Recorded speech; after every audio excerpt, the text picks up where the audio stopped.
C'est le feu, le conflit entre les États-Unis et l'Iran n'est décidément pas arrivé au bout de ses contradictions. Après bientôt 2 semaines de reprise d'hostilité entre les deux camps, Washington poursuit son travail de démantèlement des installations militaires, des sites navals et des lieux de stockage de missiles et de drones iraniens. À plus forte raison que Donald Trump avait déjà fait savoir ses intentions ces derniers jours. L'Iran a été très durement touché. Ils ont presque tout perdu militairement. Ils n'ont plus grand-chose. Ils ont quelques missiles, quelques drones, une certaine capacité de production, pas énorme. Nous contrôlons le détroit d'Ormuz, ils ne contrôlent rien.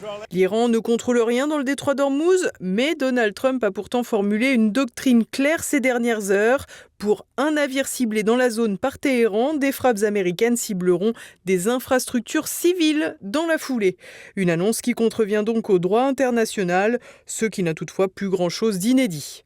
L'Iran a pour sa part continué de frapper les bases américaines dans plusieurs pays du Golfe. Des drones ont notamment volé sur le Koweït. Dans ce contexte explosif, une proposition de cessez-le-feu de 10 jours vient d'émerger.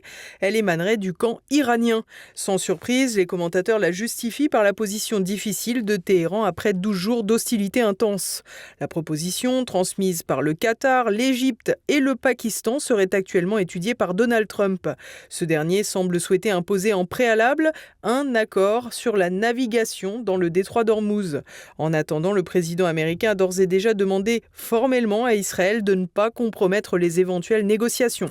Une précaution qui vise à éviter le scénario de la dernière fois, où Tel Aviv frappait durement le Liban alors même que Téhéran et Washington venaient de signer un cessez-le-feu global.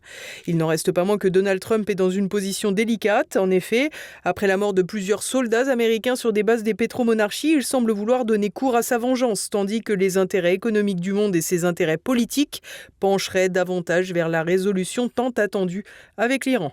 Reste à savoir si le conflit ne s'est pas déjà trop étendu avec l'entrée dans la danse de Ansarallah au Yémen. Ils ont revendiqué ce jeudi matin une opération militaire qualitative dans la mer Rouge en ciblant 2 pétroliers saoudiens. 9 autres bateaux ont d'ailleurs préféré changer de cap. De quoi contracter cette zone de passage du détroit de Bab el-Mandeb, devenue zone de repli de Riyad depuis le blocus d'Ormuz.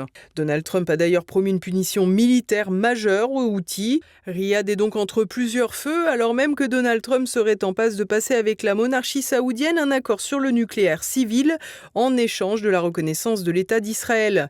Un point positif pour Tel Aviv qui doit aussi accepter de reculer au Liban après les discussions entre Trump et Aoun.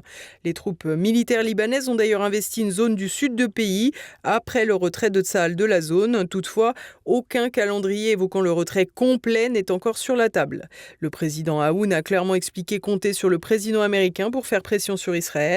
Trump aurait quant à lui indiqué pour sa part qu'il était disposé à s'entretenir directement avec le Hezbollah, organisation pourtant classée terroriste par Washington.